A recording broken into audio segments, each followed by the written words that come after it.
애청자 여러분들, 혹시 예수 믿으십니까? 예수 믿는다고 한다면 주님의 부르심을 받은 겁니다. 주님의 부르심을 받은 겁니다. 축복이에요. 20세기 석학으로 알려진 토임비라고 하는 사람이 있습니다.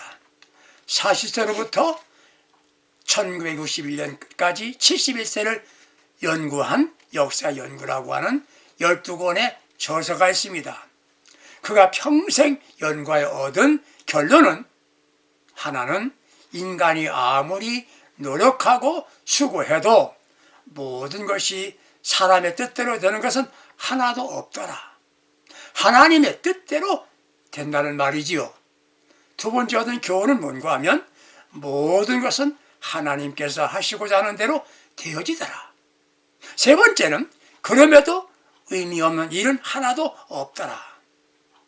그럼에도 물질 문명이 발달하여지니 사람들은 교만해져서 착각하고 있는 게 있습니다. 하나가 뭡니까? 하나님이 없어도 인간의 힘으로 무엇이나 할 수 있고 행복한 세상을 만들 수 있다고 착각하고 있습니다.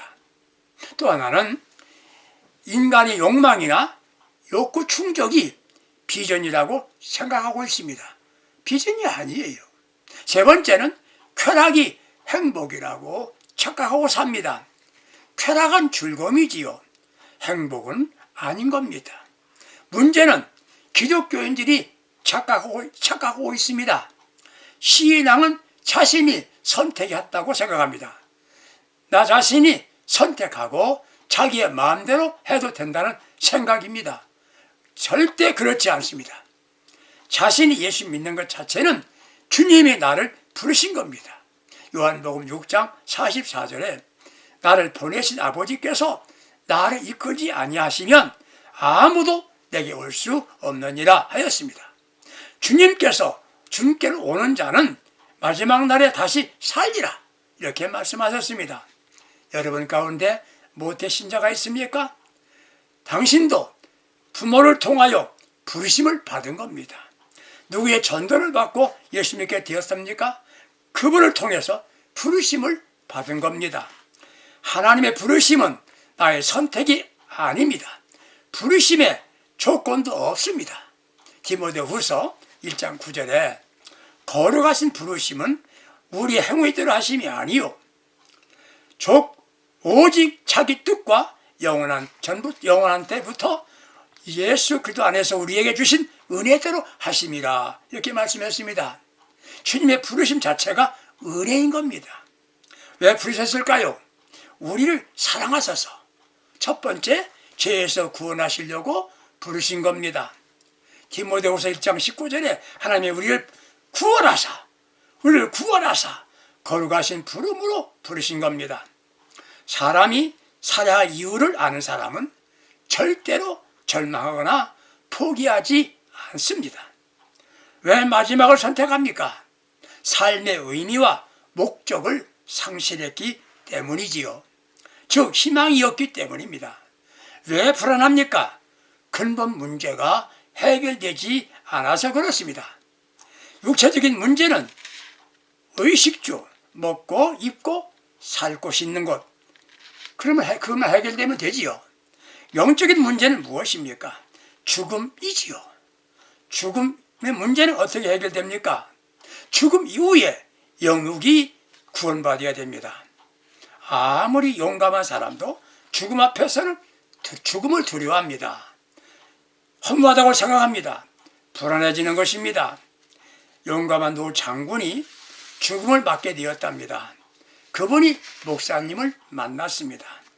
목사님께서 장군에게 이렇게 물었습니다. 지금 심정은 어떠하십니까? 노 장군은 저는 전쟁에서 수없이 죽음에 직면한 바 있었습니다. 저는 죽음이 두렵거나 불안하지 않았습니다. 목사님 말씀하십니다. 그럼 죽음 이후에 대한 불안 없습니까? 죽음 이후에 대하여 알고 계십니까? 그리고 죽음에 대한 준비는 되어 있습니까? 이 말할 때 장군은 한숨을 쉬면서 그게 바로 저를 두렵게 하는 겁니다. 그게 바로 저를 두렵게 하는 것입니다. 그러면서 한없이 흐느끼며 울더랍니다. 그렇습니다. 죽음보다 그 후에 있는 심판이 더 두려운 겁니다. 우리 주님께서 부르신 것은 죽음은 영생의 길로 가는 것이고 심판이 아닌 주님의 품 안에 안겨 천국의 축복을 받기 위해서 우리를 부르신 겁니다. 이를 위해서 우리는 내가 열심히 있는 것이 세상의 번영과 개인의 안전을 위해서가 아니라는 것을 알아야 되는 것입니다. 구원이란 뭡니까? 지옥 형벌 받을 인간이 영생 복락 천국에 가는 것이 구원인 것입니다. 예수 믿으면 천국 간다는 말 틀림없는 말입니다. 어느 친구가 예수 믿지 않은 친구에게 전도를 했다는 것이에요. 예수 믿고 구원받고 천국 가자. 그 친구 하는 말이 무슨 천국이야? 천국이 어디 있어? 지옥이 있어. 이 친구가 말합니다. 그래, 자네가 교회 안 나와도 좋으니까 내가 하는 말만 실천해 주면 좋겠네. 무엇인가? 오늘 밤부터 잠자리에 들 때 또 누워서 큰 소리로 내가 죽으면 나는 반드시 지옥 간다. 3번만 하고 잠을 자는 열흘만 하고 나를 만나자. 그랬습니다. 이 친구가 그래 좀 그렇게 하겠다고. 그리고 집에 가서 저녁을 먹고 잠자고 누워서 친구의 말대로 그 말 하기로 생각을 하고 나는 죽으면 지옥 여기까지 했는데 간단 말이 안 나오는 거예요. 자신이 없어요. 아무리 해도 자신이 없어요. 이 친구는 이렇게 말했답니다. 나는 죽으면 천국 가야겠다. 그 다음에 친구를 만나서 자네가 한 말 이행하지 못했네. 그래, 예수 믿게. 그는 그 친구를 따라서 예수 믿게 되었다는 것이에요. 그렇습니다. 그 사람은 그 친구를 통해서 부름받은 겁니다. 내가 주님 부르신 것은 나로 하여금 천국 가게 하기 위해서 부르신 겁니다. 축복이지요. 그럼 우리가 우리 아버지가 열어주신 구원의 축복받은 우리는 부르심에 대해서 응답했어야 됩니다. 그게 뭐냐? 첫째는 예수님을 내 구주로 인정하고 시인해야 됩니다. 그리고 예수를 믿어야 됩니다. 폴리오가 감독이 예수를 부인하면 살려주겠다고 하는 핍박자들이 왔을 때 나는 나를 인정해 주신 주님을 부인할 수 없다. 그러면서 그는 신교를 선택했다는 얘기 들으시는 분도 있었을 것입니다. 예수를 시인해야 되는 것, 목숨 보고 시인했습니다. 또 한 가지는 예수를 내 주님으로 마음속에 영접하고 살아야 합니다. 마음은 눈에 보이지 않습니다. 눈에 보이지 않은 몸이 마음이지요. 몸은 마음입니다. 몸에 가면 마음도 가지요. 마음에 가면 몸도 가지요. 중요한 건 마음이지요. 마음에 주님으로 모시고 살아야 합니다. 또 한 가지는 부르심에 대해서 항상 감사하고 살아야 됩니다. 선미 이스라엘 민족이 구원받았지요. 애굽에서 해방받았습니다. 가나안 축복의 땅으로 가게 되었는데 못 갔어요. 감사가 없었습니다. 불평하고 원망하다가 광야에서 죽고 말하십니다. 하나님께서는 원망하는 죄는 용서하지 않으십니다. 감사하지 않는 건 부르심에 합당한 일이 아니지요. 항상 부르심에 대해서 감사하고 살아야 됩니다. 한 주님이 나를 예수 믿게 만든 것은 우리 주님이 사랑하셔서 나를 부르셔서 구원받게 하십니다. 믿고 감사하며 살아갈 수 있기를 바랍니다. 두 번째, 우리 왜 부르셨을까요? 주님께서 부르신 목적 두 번째는 행복한 삶을 살아가라고 부르신 겁니다. 하나님께서 인간을 지으시고 복을 주셨습니다. 행복하게 살라는 거지요. 사람은 복을 받았는데 행복하지 않다는 데 문제입니다. 행복하게 사는 방법을 모르기 때문에 그렇습니다. 주님이 나를 부르신 것은 행복하라고 부르셨어요. 그렇다면 어떻게 해야 행복할 수 있을까요? 첫 번째, 날마다 나는 행복합니다 라고 생각을 해야 됩니다. 좋은 조건, 복을 받았어도 행복하지 모르면 불행한 겁니다. 하나님께서 나를 부르신 목적은 너를 이 어려운 세상에서 행복하게 살다 와라. 그렇습니다. 모든 걸 주께 맡기는 것이 믿음 아니겠습니까? 어려운 문제가 있지요. 시험 당하는 일도 있지요. 맡기고 사는 겁니다. 그때 내 마음속에 행복이 옵니다. 항상 주님과 함께 간다는 사실을 인정하고 사는 것이에요. 내가 주님의 손에 이끌려 살고 있다.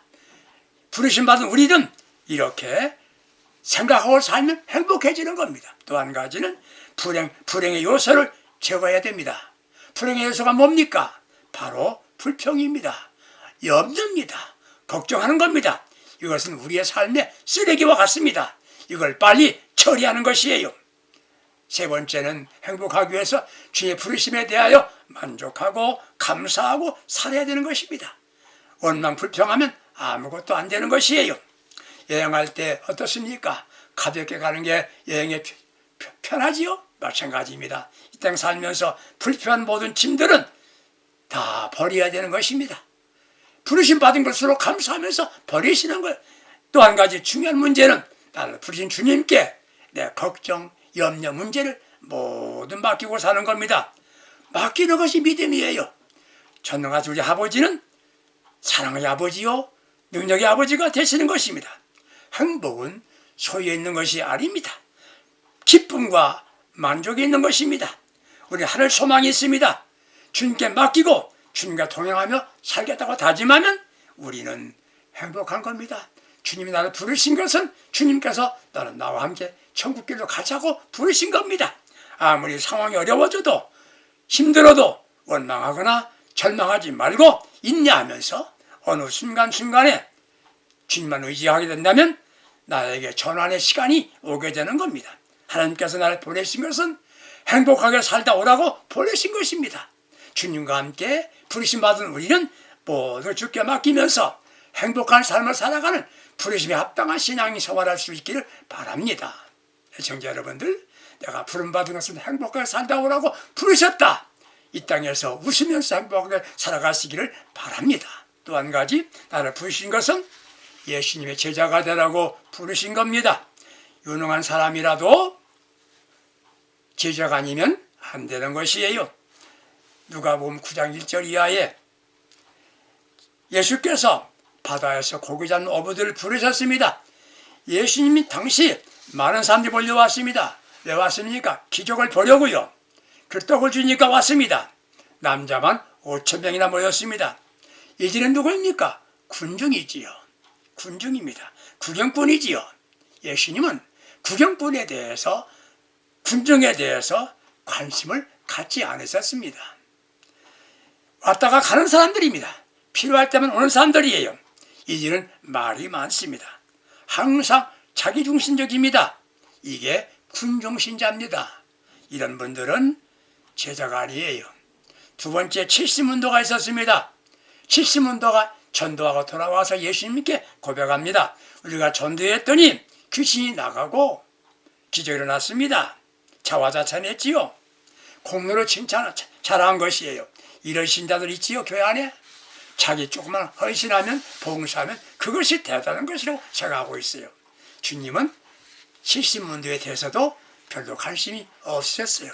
너는 믿음으로, 네가 기적을 행함으로 기뻐하지 말고 내 이름의 생명록에 기록된 것이라 기뻐하라. 그것으로 끝냈습니다. 주님의 관심 갖는 사람은 누굽니까? 제자입니다. 예수님의 제자입니다. 사랑하는 애청자 여러분들, 신앙생활을 몇 년 하셨습니까? 직분은 무엇입니까? 중요하지 않아요. 지금 나는 어떤 신자냐? 군중신자냐? 구경만 하고 다니는 신자냐? 교회 나가서 목사님 설교나 듣고 구경하고 돌아오는 신자, 구경꾼 신자? 그건 뭐 안 되는 거예요. 아니면 70문도입니까? 자기 공로 자랑하고 자기 한 것을 다른 사람 알게 되고 하는 군중신자? 아니, 제자 70문도도 아닌 거예요. 우리는 누가 됩니까?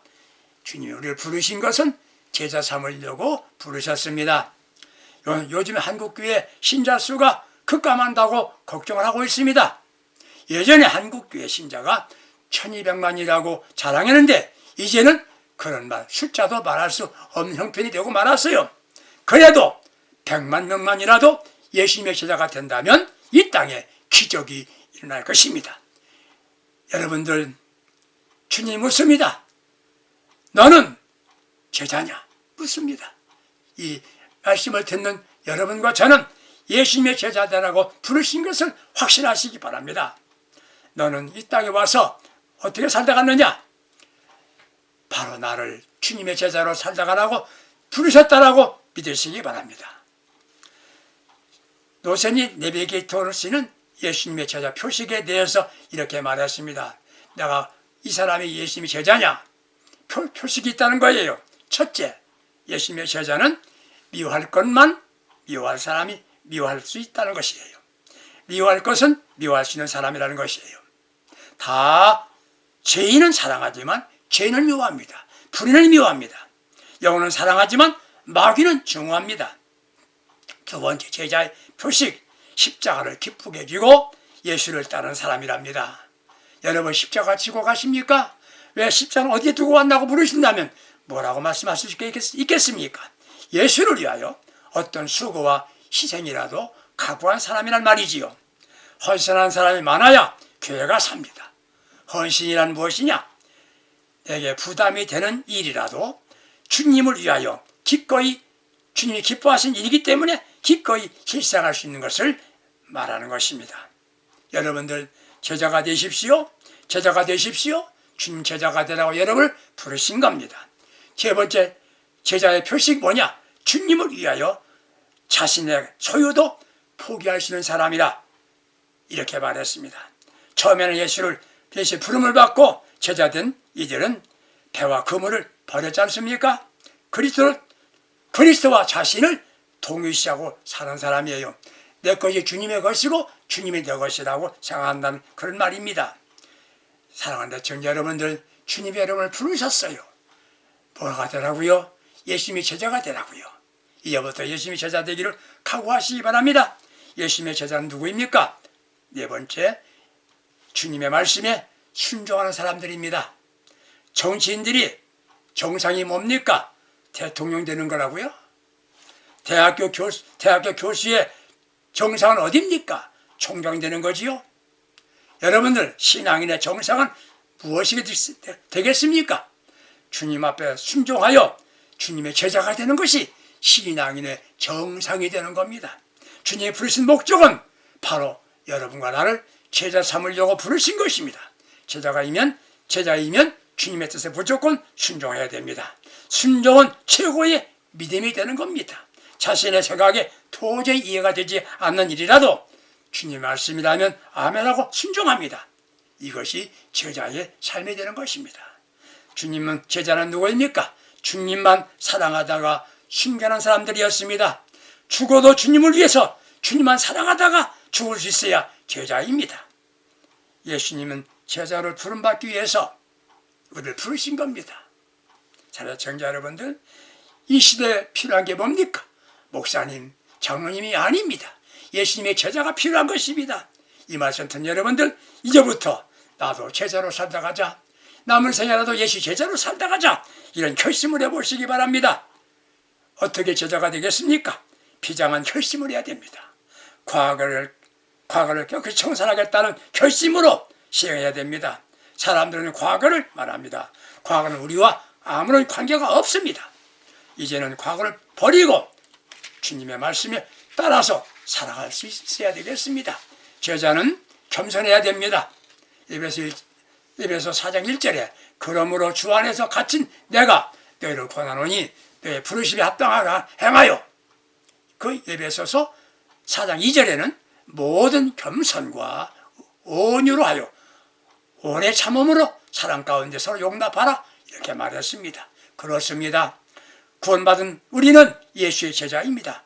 그렇다면 더 겸손해야 합니다. 자신을 내려놓아야 합니다. 겸손은 은혜 받은 증거이지요. 겸손이 삶의 지이기도 합니다. 제자가 되기 위해서는 사랑하며 살아야 됩니다. 사랑은 하나 되는 겁니다. 일치입니다.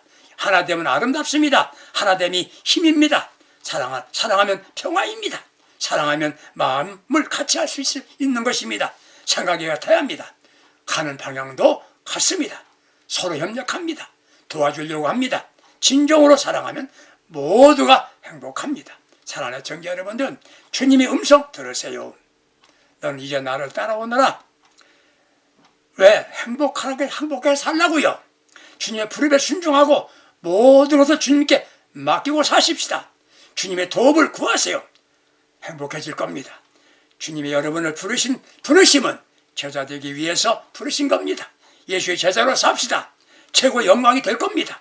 주님의 부르심에 순종하고 주님과 함께 사명의 길, 축복의 길을 힘있게 걸어가는 복된 예수님의 사람들 되시기를 주님의 이름으로 축복합니다. 감사합니다. 주여 우리를 부르시니 감사합니다. 그 부름에 아멘을 순종하며 주님과 함께 주님의 가신 길을 잘 걷게 하여 주옵소서. 예수의 제자로 살게 하여 주옵소서. 예수님의 이름으로 기도드립니다. 아멘. 감사합니다.